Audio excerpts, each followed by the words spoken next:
Okay. And We're here. that's right. It's called resiliency, fellas. Here we go. So we are going to be talking to Tank Anderson, head coach of the Vestal Boys Varsity Baseball, and to my left, Kevin McGovern. To my far left, Jarek Podest. And we're going to get some of their insights and stuff. So we've started out with Tank before, but we're going to start out with the fellas here. So, Tank, why don't you introduce these guys for me, please? Absolutely. You just mentioned their names. Kevin McGovern, senior, was a pitcher last year, coming off a little arm injury right now. Won't be able to do much throwing, if any, this year at all, but he'll be playing every day. So we're very fortunate that he is eligible to play, not miss his senior year, and all that. He's thrilled to be able to part of it. And Jared Potus on the far end, he is our seniors are going to be opening day starter pitcher. Come a long way in the last 2 years. Expecting a lot of big things out of him this year on the mound for us. Okay, so both being seniors, talk little bit about what that means, just being a senior and being the guy in Vestal. Yeah, being a senior is great. Honestly, on our team, we don't have too many seniors. We have 6 guys, I think, but I think the biggest thing about being a senior is being a mentor for those younger guys. We have a lot of young talent on our team, and I think the best thing that we can do is show them the right way how to play the game, how to compete, how to grind, and that'll lead to success in the future. Okay, how about yourself, Jarek? Bagging off what Kevin was saying, with us being seniors, there's a role that we have to fulfill, and that's obviously on and off the field being a mentor to the younger kids below us. Mm-hmm. And, whether that's leading by example or just involving them in everything that goes on, just making them feel that just because we're seniors doesn't mean we have priorities over them, that we're all part of Vestal Baseball. So talk now, Kevin. Let me ask you a question. How many years have you been on varsity? So technically, I was brought up my sophomore year, COVID year 2020. So our season got shut down. So technically 3, but really 2 years. This will be my second year on varsity. So you guys both talked about leaders and mentors. What kind of culture is there established at Vestal, right? And who were some of the people that led the way for you, that mentors for you? A big mentor for me was honestly Tank. He picks guys up when they're not doing too well at the plate or in the field or something. Especially because of that shortened COVID year, we didn't really get to interact too much with the seniors. And last year when we were juniors, we didn't have much seniority on the team. Mm-hmm. So yeah, I would say Tank has been a big mentor in our program. How about you, Jared? I agree with Kevin also. Obviously, with previous seniors, they have also played a huge role in it, making everyone feel welcome. I know it's somewhat nerve-wracking being the 10th grader coming up, or the 11th grader. And for the seniors to be there and make you feel welcome is huge. Okay, talk about, when did you start playing baseball, Kev? I've been playing baseball ever since I could remember. In the backyard, like hitting off the tee, the plastic bat, plastic ball, playing catch with my dad, hitting in the cage. I didn't start playing until I was probably like 6. I wasn't really into it until my last year Little League when I was 12. That's when I noticed, I was athletically gifted and was better than a lot of the players. Mm-hmm. And, that kind of led me down the path of putting in a lot more work in middle school and high school to start making improvements and getting better at the game. Okay. How about you, Jarek? Talk a little bit about your journey in the game. I couldn't give you the definite age of when I started, but I always remember just every day watching baseball, whether it be the Mets or Romo Ponies, with my dad, and just having love for the game. And started with T-ball and worked my way up. And I think every year I've played baseball, I've loved it even more than previous years. So I just really enjoy playing baseball. All right. So Mets fan, I'm going to give you props there. I'm a Mets fan myself. Okay. So we just were talking about some of our pitching woes of this year coming up. So we have a nice ability to whine to each other, and that's what it's like to be a Mets fan. It seems often. So, so talk a little bit now, Kevin. So you said like at 12 you kind of felt, I'm pretty good at this, right? Yeah. Now, Jarek, did you have a moment where you said, "Hey, I'm pretty good at this. I should do this"? You remember? It's funny you say that because I didn't really start picking up pitching seriously until really last year was when I really, started to think that maybe I got something going here. I remember, probably ninth grade summer tournament. I wasn't a big pitcher, but I started pitching, and I didn't do too hot. Probably walked 5 guys in the first inning. When I got taken out, I said, "Wow, I don't want to pitch baseball ever again." Mm-hmm. But I decided, you know what, let me give it another try. And with practice, I grew to love pitching. I personally saw you pitch last year against Maine Enwell in I think it was a sectional game, right?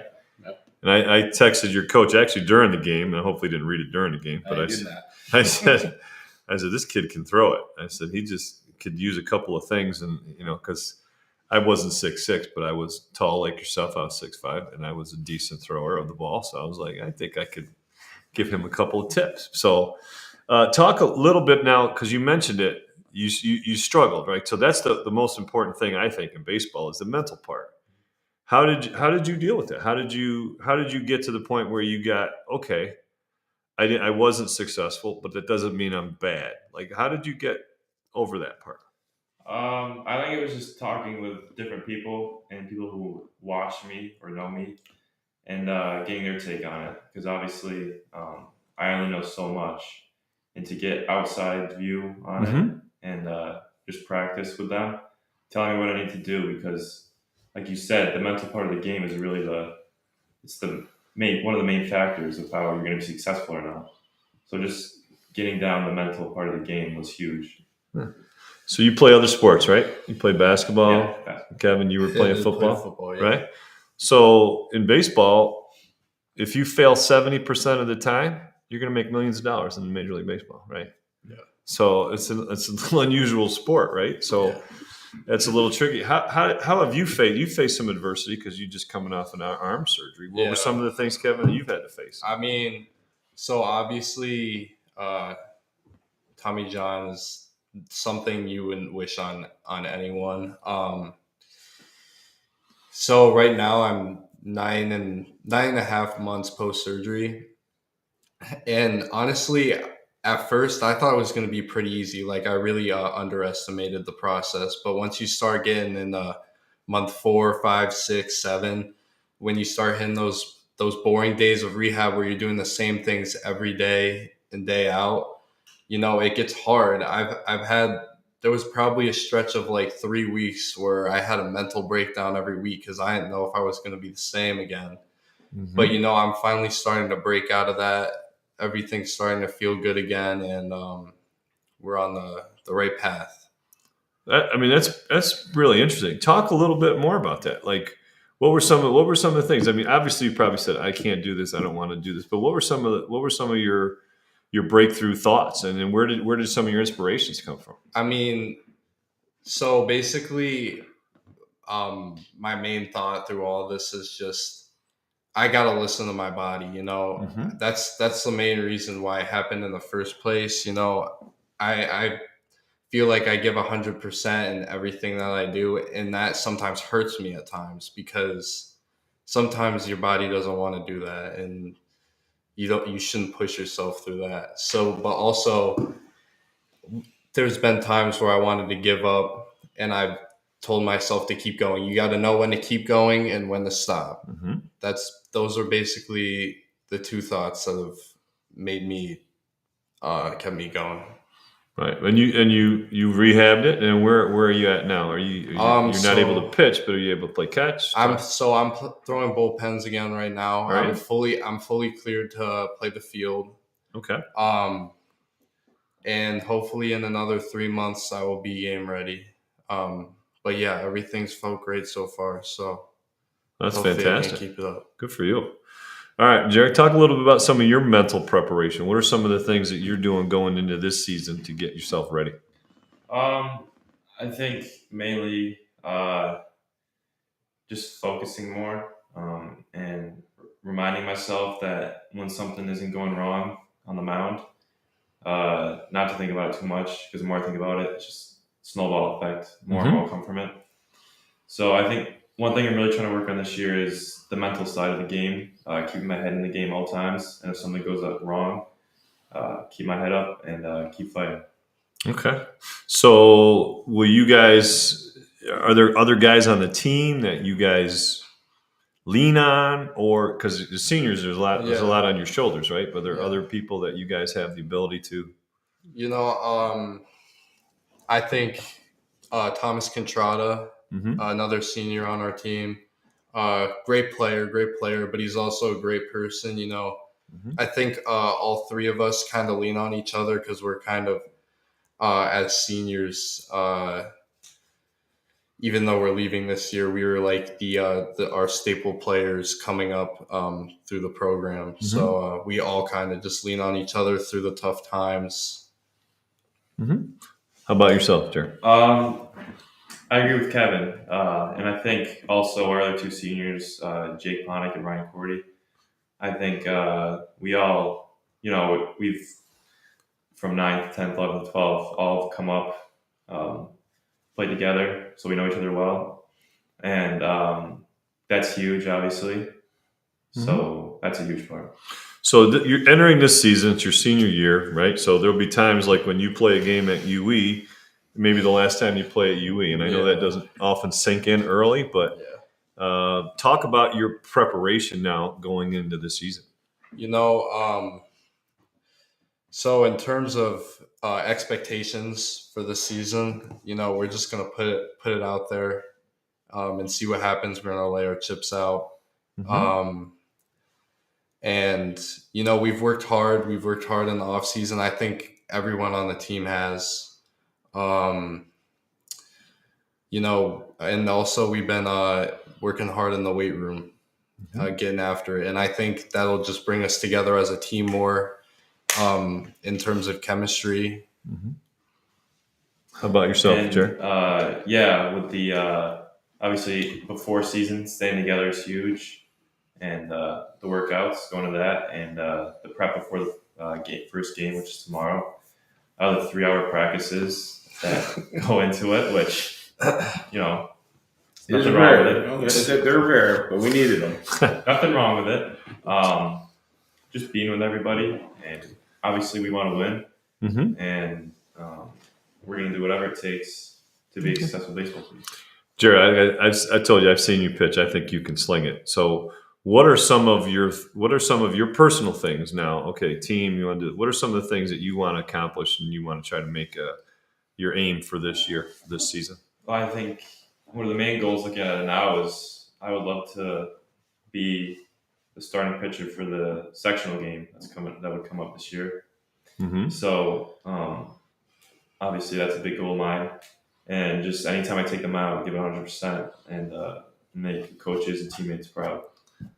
All right. How about you, Kevin? I'm looking forward to your senior year. What are some of the things that Kevin wants to do? I just want to help my team win as much as possible. I feel like at times in the past, especially with the recruiting process, I've been a little bit more selfish as a player, trying to get stats and stuff like that. But if Tank asks me to sack bunt 3 times in the game, I will.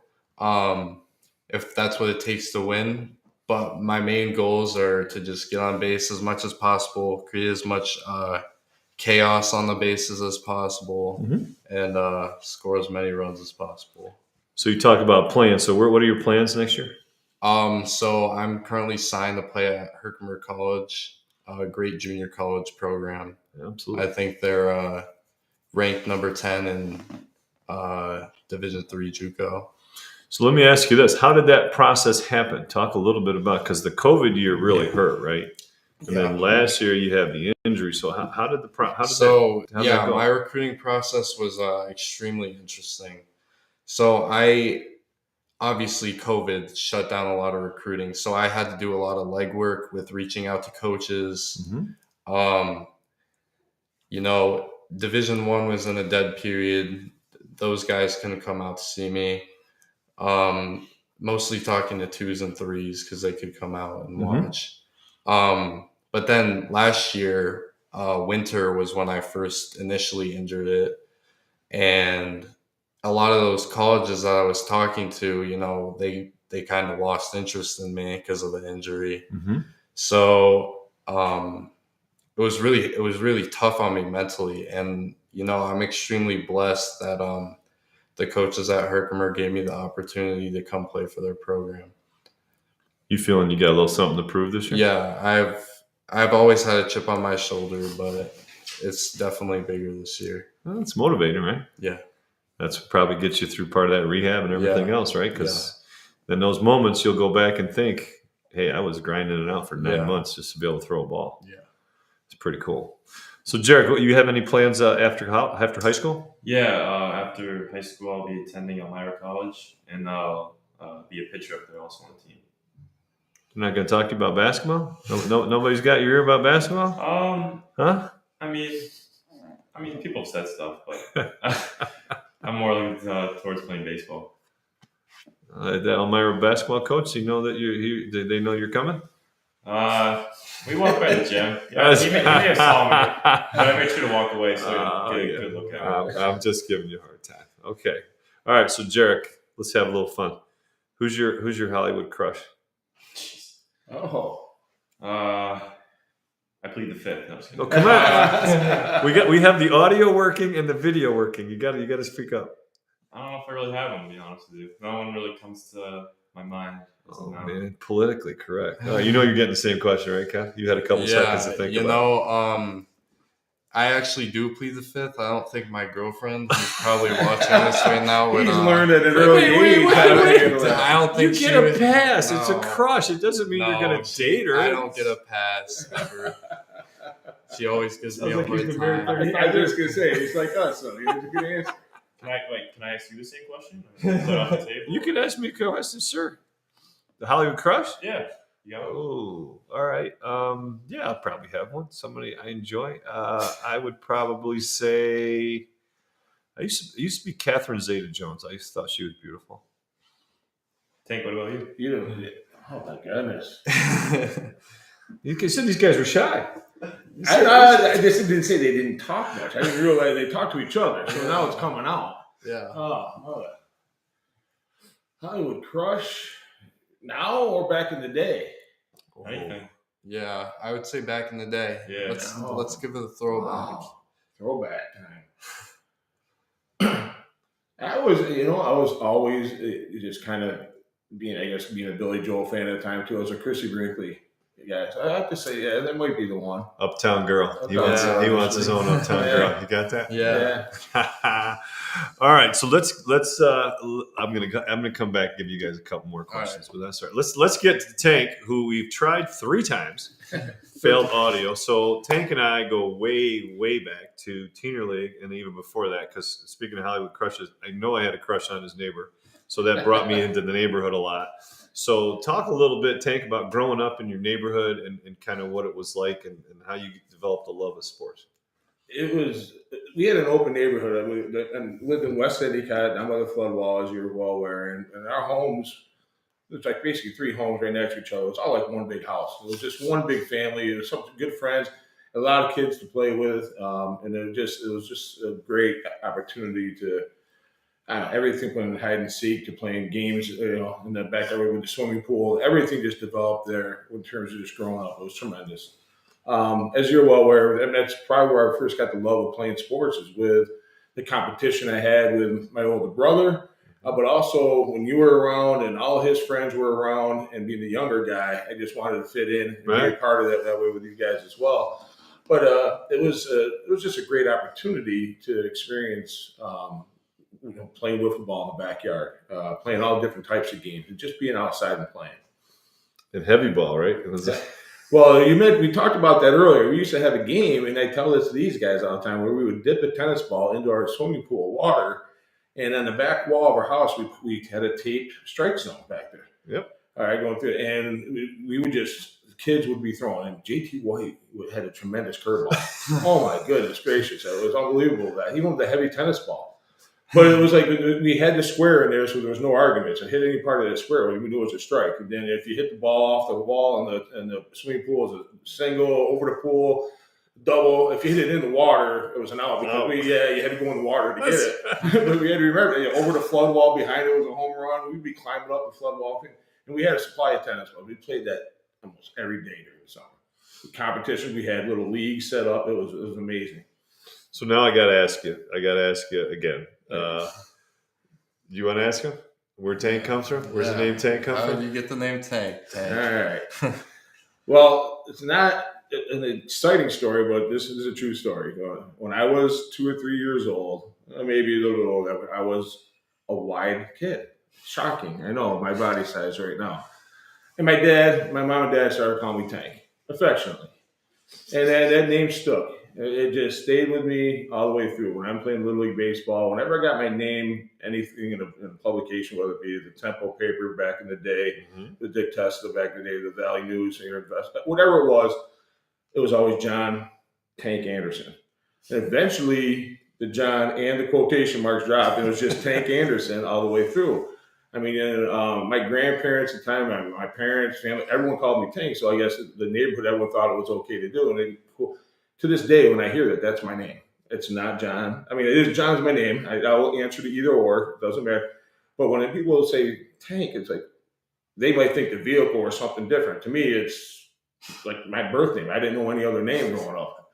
So, yeah, I've had it my whole life. So now we got to ask him if he was late for dinner or if he was in trouble from his mom. Was she yelling? If he heard, John, come home, you better. Yeah, then I knew I was in trouble. All right, so you played a lot, and what were some of your first loves? Was baseball was one, and what was the other ones? I played, when I first started out, when I was around 8 years old playing baseball. I was actually in my dad's Little League team. When I was 8, I was obviously too young to be on the team at the time, but I was the bat boy. I would suit up. He'd suit me up in the catcher's gear, and I caught all the batting practices.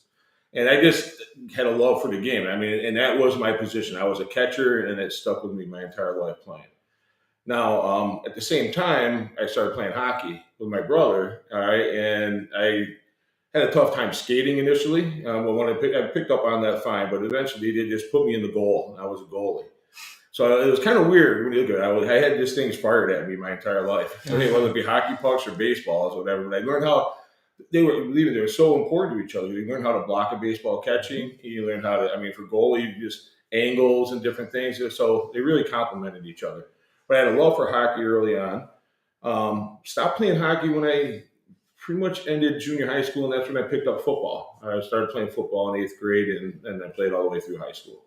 Okay, so you played high school, had a good career. Now I know you, John Tank, and I were teammates in Teener League. Teener League, yeah. Right, and we stacked our team, so we put 2 of the parents together, and then we were able to get the kids. The parents, the children played together. Well, between my brother and me and you, our dads were the coaches. We had Roger Carter. We had a pretty good squad. Right. Mike you remember little Kevin Hanrahan? I still have that. My dad still has that picture of the double play combination of the 2 of you, by the way. I was the tallest kid in the league, and he was the shortest kid. Okay, so not Tank. But no. So good times there. So you played. Now, who were some of your coaches? Because you played and you were in the UE system. Yeah. I grew up in the UE system. Who were some of your coaches? Started out with Dennis Cheer in freshman baseball. Tremendous knowledge of the game and get you really invested in that level and playing in the big diamond and just understanding the game and just working out. He did a tremendous job in getting us ready for the next levels. Then after Dennis, Coach Stokely was a JV coach. Tom Stokely, yeah. And then that was my 9th grade year. And then my 10th grade year, I played varsity baseball the last 3 years for Coach Sylvester. had a tremendous influence on me, Coach S. Matter of fact, I tell that story. I got yelled at by my dad one time for calling him Coach S. It was Coach Sylvester. That did instill that respect, and he was, Coach Sylvester. Yeah. He was just a tremendous man, and I had the pleasure of coaching his sons in my program my first couple years at Vestal. So that was really an interesting turnaround because here's a guy I played for. His sons were our bat boy, and then when I first get to Vestal, the son's coming through there, and he was my booster club president for the 3 years that they played for me, and so it was really just a nice connection with him. He went by S. He didn't even go by Coach S. I know he did. You call him S. That's what he wanted. Yeah, Right? yeah. That was his personality, and he was laid back, but he was as disciplined. I remember he let you know. There was one time I forgot how many outs there were in a game, and I'm rounding third base. And it's a fly ball to center field. I thought there was 2 outs, but there's only one. And then, believe me, he make you aware of it. So I think that kind of has influenced me a lot. You just make sure you stay mentally focused, that these guys talked about before. It happens, and I know that. But he was a tremendous coach. So you go to Ithaca College. Yeah. You play baseball at Ithaca College. What was that recruiting like? What was that? Yeah, it was an interesting dynamic. Yeah. What was that? I said repeat. Sorry. Yeah. What it was really interesting about it is I applied to 10 schools. And one of the things I try to make sure I tell all my athletes, and it doesn't matter if they're on my team or not, but I want them to pick a school where they can play baseball or football, basketball, whatever they want to at that school. Don't go to that school to play that sport, because that sport may not end up working out at the time, and then you're left, and you just see it happen too often. So I think that's something that is important. To me, it ended up that way, because I really loved Ithaca College, and I didn't get a chance to play my 4 years there. I got injured after my sophomore year, and I just didn't play anymore the last 2 years. Mm-hmm. So the recruiting process was, at the time, I was actually accepted. Well, I wasn't accepted fully. I was put on the waiting list at Cornell University, and I wanted to go to Cornell and play baseball. And I got a call saying I got accepted, and I was all excited about going to Cornell. I'm going to Ivy League. I'm going to do it. The next day, I get a call from the coach apologizing, saying it was the wrong John Anderson, and that he was still going to work at me to try to get me in. Well, after that, I literally just hung up the phone, called up Coach Vestal and said, "I'm coming to Ithaca College." And that was at the end of it. It was really late in my senior year when I made the decision, probably almost in June at the end of the year where I decided. And that's late. Yeah, very late. But you are right. I always tell kids the same thing. Pick the right school, and then, let the athletics be second, because that's a good motto to go by. So you've been a catcher your whole life. Talk about the mindset of a catcher and the coach. Because like in basketball, the point guard is a good coach, right? Yeah. They call it a coach on the floor. In baseball, right, you're the catcher. There's no question. There's been studies on that in major leagues, managers, and all the way through, catching it in, just building up into the run, because you've got the whole game in front of you. And I firmly believe a catcher, you got to be a leader on the team, and you got to be vocal, and it's just you're in every play. All right, so every pitch, every play, so you're there. You don't really have time to daydream or whatever. You're not sitting out whatever. So you're not picking on outfielders. I'm not picking on them, no, okay. Because I've been there in that situation. Like, you're not in the outfield. Yeah, but ball's not hit to them. You're catching every play as a catcher. You're right. So, and you learn the game. You learn how to set up pitchers, how to set up hitters, and working with your pitcher to do that. And then you're directing traffic on defensive movement, whether it be a bunt, cutoff plays, because you got everything in front of you. Mm-hmm. So I think you learn the game a lot faster being in that spot. Again, I was fortunate. I guess I was tank, and maybe they thought that was the only position I could play. So, but I loved it so much, I didn't want to play any other position. So that was it. So now you're coaching. You get the job. You're teaching at Vestal and you're coaching at Vestal. What are some of your memories of when you first started coaching? Scared to death in my first year. Well, when I got hired, I didn't know. Obviously, the varsity job opened up. Ed Geiges, the former coach, took an administrative job, and he could no longer coach. And when I applied for a position initially, I didn't know what level I was going to be at. And that was really the only one to do, because the junior varsity coach and the modified or freshman coach at the time were head coaches in their own programs and didn't want to take on that responsibility. So through the interview process, I get hired. And I remember immediately the athletic director at the time, who was an interim AD who hired me. You may know, I think it was Ed Crane. Mm-hmm. Yeah, and he Sure hired, do. Heck of an official. Yep, and he asked me, "Do you know somebody?" And I immediately knew what I was thinking, and I went to a coach that I didn't play for, but it was probably the biggest influence on me coaching was Ed Foley over at Union Endicott. He was just taking over for Coach Sylvester because Coach Sylvester's sons were going to be playing for me, and Coach didn't want to play against or coach against his kids. Mm-hmm. So Coach Foley took over the program at UE, and I spent 2 weeks every night in his house, probably just going through notes, whether it be pitching progression, hitting progression in terms of indoor practice, outdoor practice plans, outfield drills, infield drills. He just gave me everything. He opened up his baseball mind to me, and I took a lot of notes. And I still have those notes. I haven't looked at them in years because after 33 years of coaching, you start developing your own thing. But I still have the folder in my desk at school of all those things that he gave for me. So he was instrumental in me getting started. And then the first year, as I said, I tried to follow everything that way. And I took my practice, my knowledge from Coach Sylvester, playing for that, Coach Testa and Legion Ball. Mm-hmm. So it was another influence. And probably the biggest influence other than Coach Foley in my coaching career was my football coach and Coach Angeline. And now being a head coach and running a program, I follow a lot of models from what I learned in my football career, because I was the captain of the football team in '83, and I got to kind of see him and how he operated, because he would confide in me in a lot of things and talk with me along the way and had that connection between the player and the coach. And I just really had a ton of respect for the man in terms of how he ran, in any program. See, when you said about your mentor? Yeah. That's where a lot of it comes from, right? Absolutely. Great stuff. So you're a varsity baseball coach. You're 24 years old. Yep. Right. You start now. It's your program, and like you said, you're learning. And Coach Foles is a guy I never played baseball for, but you could go at his house tomorrow. We could go and talk for hours. He's just a your dad knows Coach Ed Foley, I'm sure, very well at Binghamton. So he's tremendous. So, funny story go ahead. about what Ed Foley went through. He about 10 years down the road, he calls me up and asks me to come over to help his son with catching. And I'm like, Foles. Really? Yeah, you've forgotten more about baseball than I'll ever know. So what do you? He looked at me and he said, No. You'll know when your son. My son was just young at the time. He said they'll get to a certain age and they stop listening to you. I know you know your stuff. Don't sell your short. So I had to go over there and I was helping his son out. But he had that love of baseball. He wanted to promote the game. Mm-hmm. I'll give you another story. It was 1991, the first year we made it to the Final Four when I was coaching. My second year there, we had a young pitcher named Johnny Goodspeed.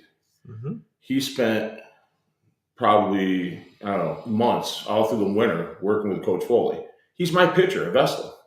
He's helping out my guy. Mm-hmm.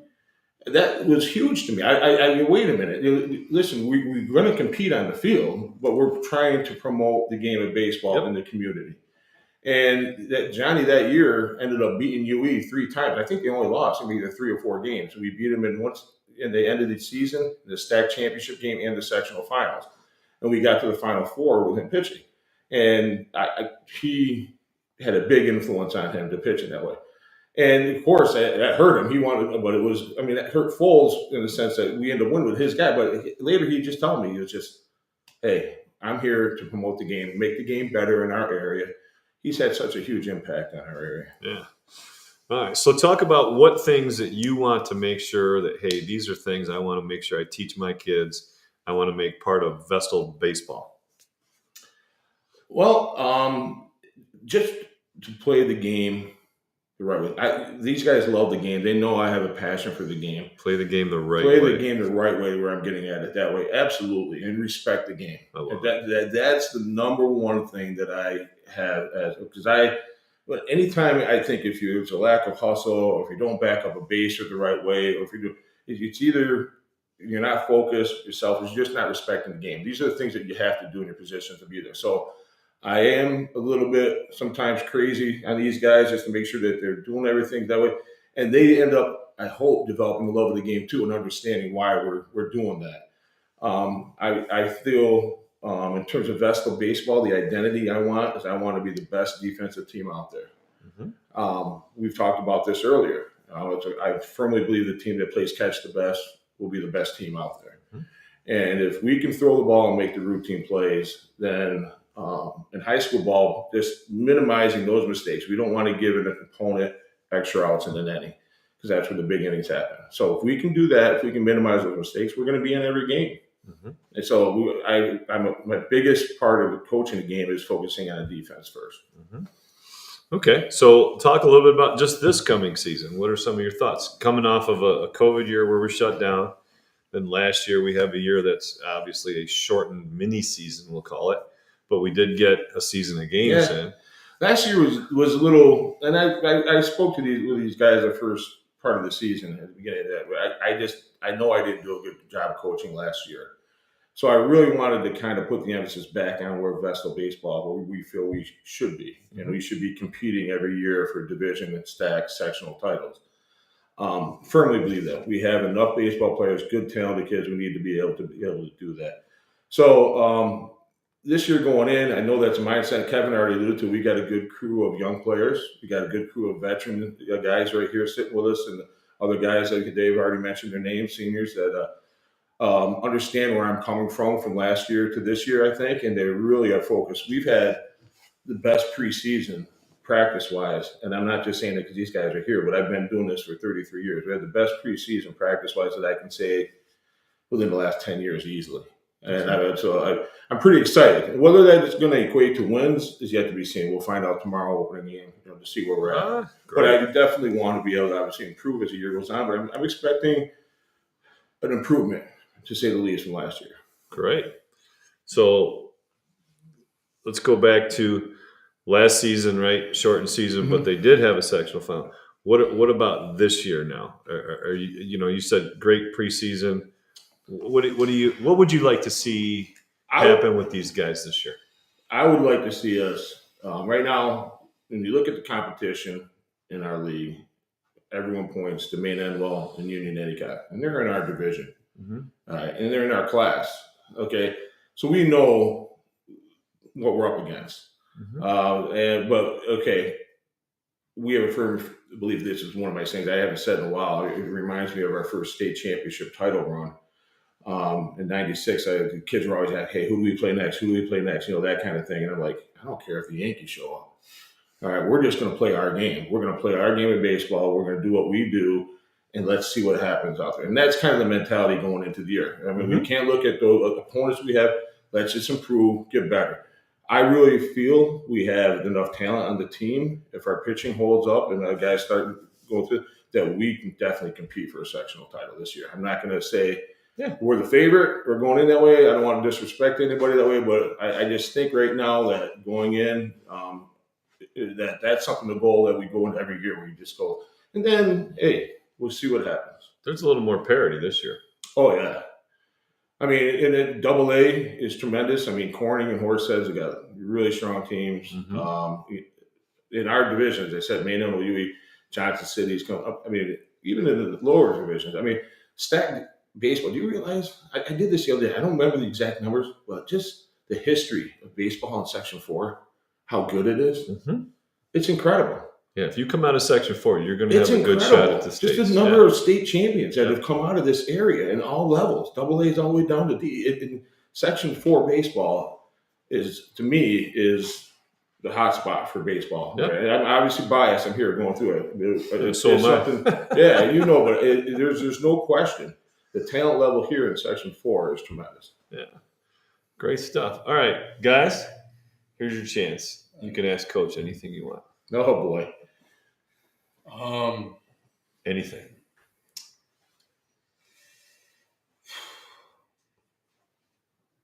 Well, I mean, can you tell us about that story when you played third base?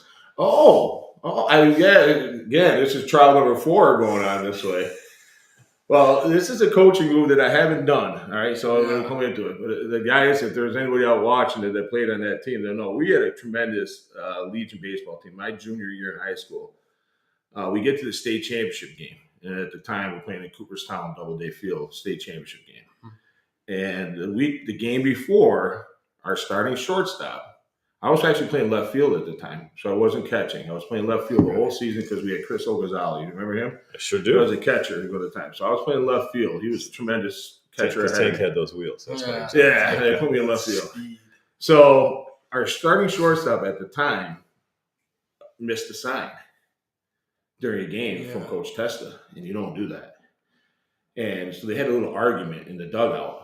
And one of the things that happened was like, hey, I forgot something. This is what the player said. I forgot something. And talking back to the coach, yelled, hey, haven't you ever forgotten anything? And coach just said, yeah, I just forgot you. You go ahead and do some warm up. And I was like, oh my goodness. And that next thing you know, that game, that week leading up to the state championship, they moved our third baseman to shortstop, and he asked me to come in to play third base, thinking because I'm an Anderson, and that's what Gary played his whole year, I must be good at it to go that way. But I was scared to death playing in our state. The only time I ever played the infield was a state championship game.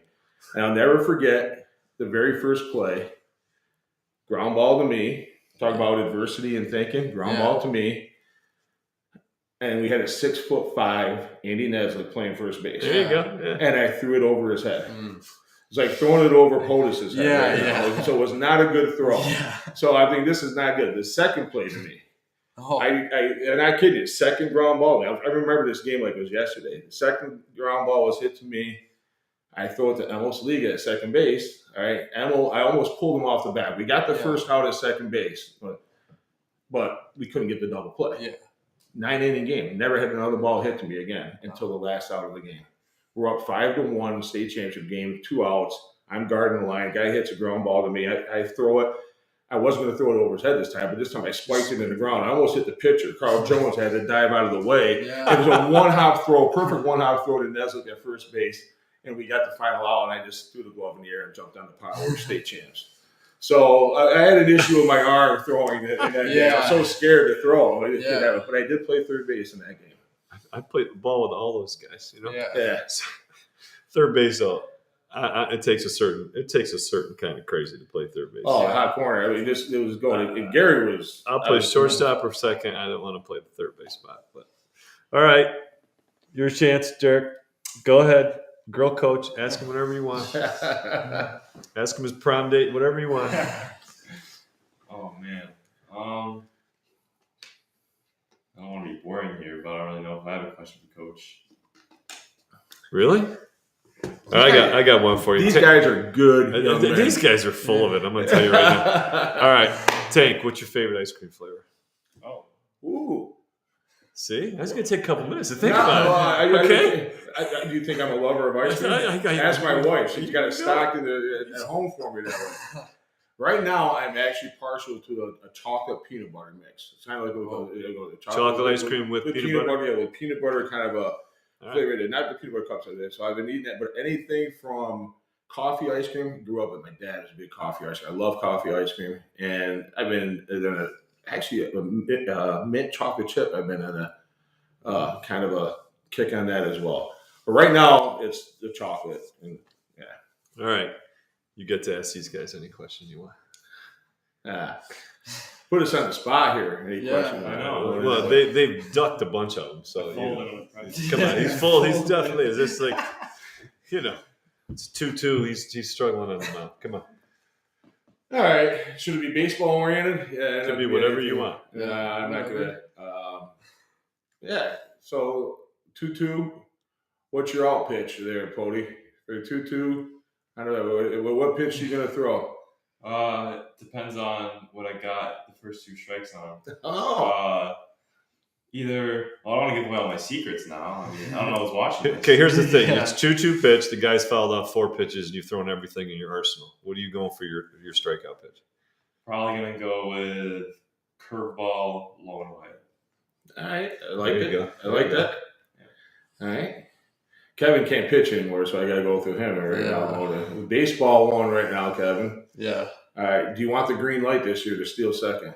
Of course. I want the green light to steal second there and third, Coach. All right. No hesitation. Of course I do. Now, is that question for me, too? Because I would like the green light. Oh, okay. All right. I'll take it. Okay, you guys, any final questions? You can ask anybody. You can ask me. You can ask Coach. You can ask your teammate. Jarek, you start. Let's see. As for Coach, what would you consider a successful season for this year? Like, what would you view as a successful season? You know what? The simplest answer to that, Jarek, is obviously a sectional title.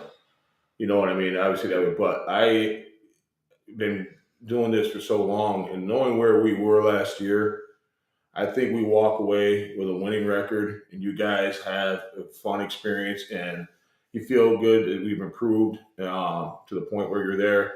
And if things don't go your way that way, I mean, there's different levels of success. I mean, you know how much I focusing on the process of winning, of how to get to the winning game. But it's not the end. It's the plays during the game to be able to succeed to do that. And I just want you guys to play the game successfully and just develop your talent and maximize that, and you guys to be better players for that. And that's something that's to me would be a success no matter what happens at the end. But yeah, obviously we want to get to that point. I mean, you had a goal of pitching that sectional finals. I mean, I'd love to see that come true. All right, and being in that game and see you succeed at it. And to me, that's a success and for my players to succeed in that event that they want to be in. Kev. Yeah, I got another one for Tank. Was Uh-oh. it like weird the transition from being a player on UE to like coaching against them? Initially, it was. Yeah, Very Was it much hard? so. First of all, when you graduate from UE, if you go to Vestal, Yeah. there's a certain little black ball that happens. So Yeah. it was very hard for me to even talk to Tank for a little while. Yeah. Because That that river, Kind of ostracized. it was a heated rivalry. There was, Yeah. Believe me, if there was a job opening at UE at the time, there would be no question I'd want to go back to my alma mater and work there now. But for the last 34 years, I've been at Vestal, and obviously, initially, it was very, very strange, just because of the connections I had with the coaches, the school district in general. It's a great question, Kevin. That feeling has since subsided a long, long time ago, and I root for them because I'm a UE grad when they play somebody else. Yeah. But obviously, there's no other team I would rather beat than them from a lot of different reasons. Being a football coach, or the UE Vestal rivalry is big. So it was tough, but hey, we're all in this together. Yeah, it's fine. Yeah, it's different. Back then, there wasn't you didn't have a lot of crossovers. Like you guys might play in tournaments with different guys, There was one thing. Workout with guys. It just wasn't common. Yeah, like you said, the connection now it's not the same. But it's funny though; it does develop early. The UE Vestal rivalry. I'll tell you one last story. When you guys know with Nick, my son. Yeah. By the way, I will mention now that one of the joys I have from coaching as long as I have is now he's my assistant, and working with him at the baseball and the knowledge that he brings is just these guys will tell you it's tremendous. I mean, being a head coach at Seton, being a coach at college. What he's doing and helping out the baseball program. I'm getting old. He's young. He can do all this stuff. He just loves it. He's got a passion for it. He does a tremendous job. But when he had some success at Seton. Yeah, he did with those good guys. When he, I don't remember the exact age, but there was a chance when a physics teacher retired at UE, I got a call from Bart Gusha asking to come over and maybe coach football with him over there at UE and go over there. I brought it up at the dinner table. My son was really young. He looked and goes, "No, you can't be a Tiger." I mean, he was Vestal. He was in our dugout. He was a bad boy. He knew that. He goes, no. I wasn't thinking seriously of doing it because I was the baseball coach as well. But it was just interesting to see at a young age. He knew being in the dugout that connection that there's no way that you could go over for UE. Are you kidding me? But it was hard initially. All right, great stuff. I'm going to ask you guys one fun last question, okay? All right. Shoot.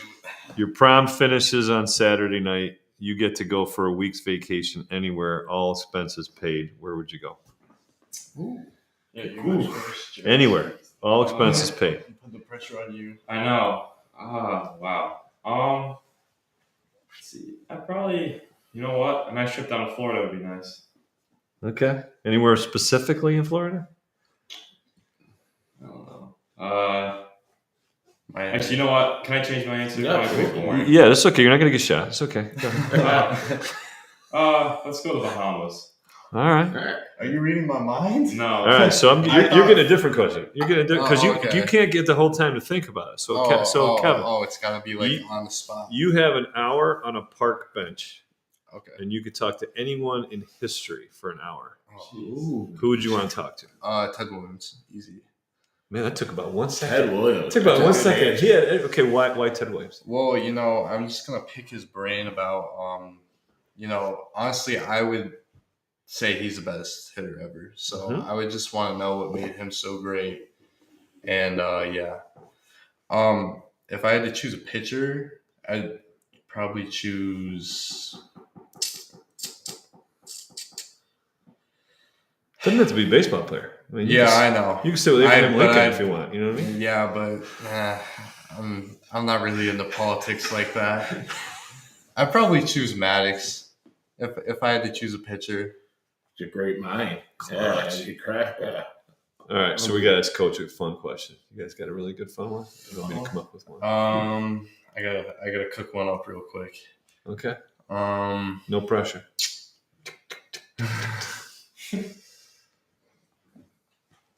Why don't I shoot it right back at him? Who would you want to talk to in all throughout history? I really wasn't thinking about it while you were answering. Now I have to think about it. Exactly. Oh, there's so many. Baseball player, just because out of favoritism of who my favorite player was growing up as a kid and who I just would love to be around to talk to was Thurman Munson from the Yankees. That way. Catcher. Catcher. I know. That's what I mean. That's got to be going that way. But I think in history and different things that way, I mean, there's so many. I mean, going back, honestly, this is going to bore the heck out of everybody going through it. But the people that know me going through it, I say this all the time, going through it, would be the two physicists that, because I'm a physics teacher. You guys know this guy. Yeah. I would want to talk to Isaac Newton, but he would be boring because he was a non-social person. He just wasn't in there. I would have to choose Albert Einstein in there because he was a social thing, and he was kind of the party. He was a social guy, and as smart as he was. And currently, right now, Neil deGrasse Tyson, who is my guy to go to about the history of the science. So I would love to have maybe a round table with those three guys in there just to talk about everything from the universe to just in general, just the knowledge that they would bring. So he's figuring out the universe. I know. You're figuring out hitting, Yeah. and you're going to be in the Bahamas. It's a good day. It's Yeah. going to be a good day. Yeah. So you All right, got guys. the best of the deal over there, Cody. I know my kids right now are, if they're watching this, would call me such a nerd. But they all know I'm a nerd.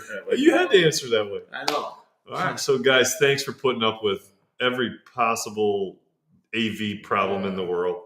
And I will say one thing, Tank. I don't know. I can't predict anything. But these guys are baseball players, man. Absolutely. And they want to play No, baseball. I'm proud of them. I mean, where They want to play from, baseball. Yeah, I'm looking forward to good things. And that's this year. the kind of leaders you need. So I wish you guys a ton of Thank luck. you. Good luck. Thank you. And appreciate it.